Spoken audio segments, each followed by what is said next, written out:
ناظرین کرام، آج میرے پاس بہت ہی اہم ڈیولپمنٹس ہیں جو کہ آئندہ آنے والی حکومت کو ہلا کر رکھ دے گی۔ یہ میں مانتی ہوں کہ عمران خان کی طرف سے کوئی اچھی خبر سنائی نہیں دے رہی۔ بہت سے لوگ عمران خان کو چھوڑ کر جا رہے ہیں۔ عمران خان کے جو ساتھ تھے وہ ساتھ نہیں رہے اور عمران خان پر بہت سے جھوٹے کیسز بھی چل رہے ہیں، مگر عوام کی طرف سے خوشخبری سنائی دے رہی ہے۔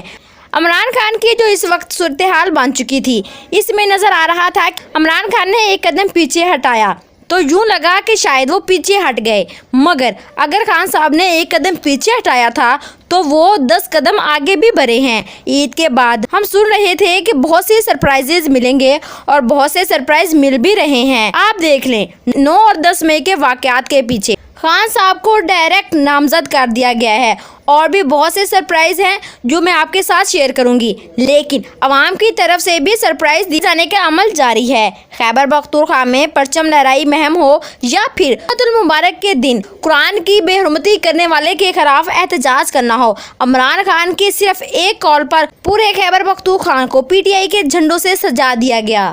اتنی عوام تو نون لیگ کے بار بار اعلانات کروانے کے باوجود بھی جلسوں میں موجود نہیں ہوتی، جتنی پی ٹی آئی یعنی کہ عمران خان صاحب کے ایک فون کال میں پی ٹی آئی کے جلسوں میں عوام اکٹھی ہو جاتی ہے۔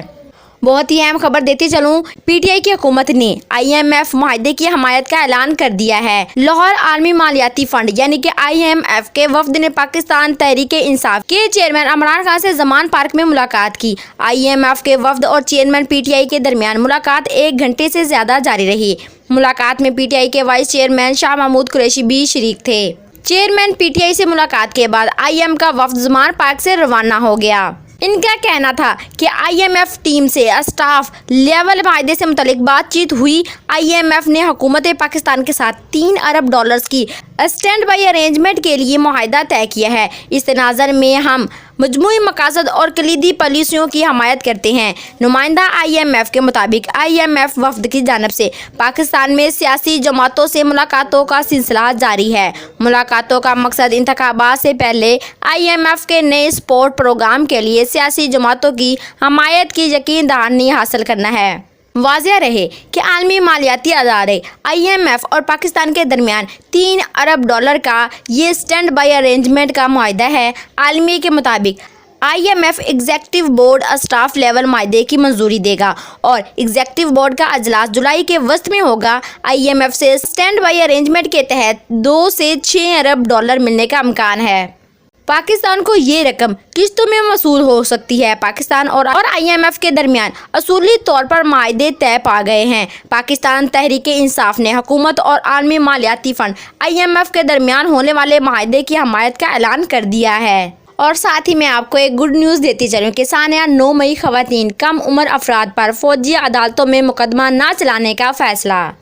این این آئی حکومت نے سانحہ 9 مئی سن 2023 کے واقعات میں ملوث خواتین اور 18 سال سے کم افراد پر فوجی عدالتوں میں مقدمہ نہ چلانے کا فیصلہ کیا ہے۔ میڈیا رپورٹس کے مطابق خواتین اور 18 سال سے کم افراد پر عدالتوں میں ہی کیسز چلیں گے، جبکہ فوجی عدالتوں میں سماعت کے دوران ملازمان کو وکیل کرنے کا حق دیا جائے گا۔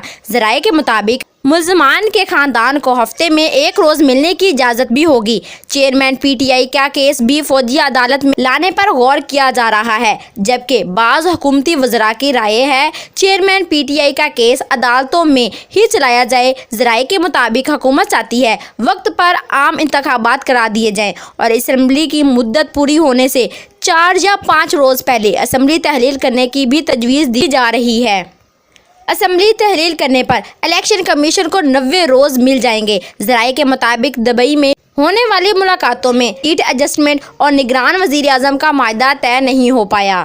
صابر شاکر کو انٹرویو دیتے ہوئے chairman Pakistan Tehreek Insaf P T I نے بین الاقوامی مالیاتی فنڈ آئی ایم ایف وفد کی ملاقات کی اندرونی کہانی سامنے آ گئی۔ ذرائع کے مطابق چیئرمین پی ٹی آئی نے کہا کہ آپ اس بات کی کیا ضمانت دیتے ہیں کہ ملک میں انتخابات وقت پر ہوں گے۔ آئی ایم ایف وفد نے کہا کہ آئی ایم ایف ملک میں ہونے والی صورتحال پر گہری نظر رکھتا ہے۔ ہم ایک حد سے زیادہ سیاسی معاملات میں دخل اندازی نہیں کر سکتے۔ ذرائع کے مطابق آئی ایم ایف وفد نے کہا کہ ایگزیکٹو بورڈ کے ڈائریکٹرز اپنی میٹنگ میں اپنا نقطہ نظر رکھیں گے۔ ایگزیکٹو بورڈ کا پاکستان کی سیاسی معاملات سے متعلق وفد کا ایک موقف کیا ہوگا، پیش گوئی نہیں کر سکتے۔ ایگزیکٹو بورڈ ممبران اپنی رائے دینے میں آزاد ہیں۔ آئی ایم ایف وفد کا کہنا ہے کہ IMF staff report میں ان کا موقف شامل کر دیا جائے گا۔ آئی ایم ایف کا پروگرام اس طریقے سے ڈیزائن کیا گیا ہے کہ جس میں توقع ہے کہ اقتدار کی منتقلی وقت پر ہوگی۔ ذرائع کا بتانا ہے کہ آئی ایم ایف وفد نے یہ بھی کہا کہ امید ہے کہ اس ڈیزائن کے تحت نگران سیٹ اپ آئین کے مطابق اپنی مدت کے دوران وقت پر انتخابات کرا دے گا۔ منافقت کر کے کچھ دیر کے لیے کرسی پر بیٹھا تو جا سکتا ہے، پاکستان پر حکومت بھی کی جا سکتی ہے، لیکن عوام کے دل میں محبت اور عوام کی سپورٹ حاصل نہیں کی جا سکتی۔ جس طرح عمران خان نے اپنی عوام کا ساتھ نہیں چھوڑا، اسی طرح ہر وقت ہر ٹائم عوام بھی عمران خان کے ساتھ کھڑی ہے۔ امید کرتی ہوں کہ آپ کو یہ میری ویڈیو بہت ہی پسند آئے گی۔ اگر میری ویڈیو پسند آئے لائک اور شیئر ضرور کیجیے گا اور کمنٹ میں اپنی رائے بھی ضرور دیجیے گا، اور میرے چینل کو سبسکرائب کر دیں تاکہ میرے آنے والی سیاست سے ریلیٹڈ لیٹسٹ ویڈیو کا نوٹیفیکیشن آپ کو سب سے پہلے مل جائے۔ تھینکس۔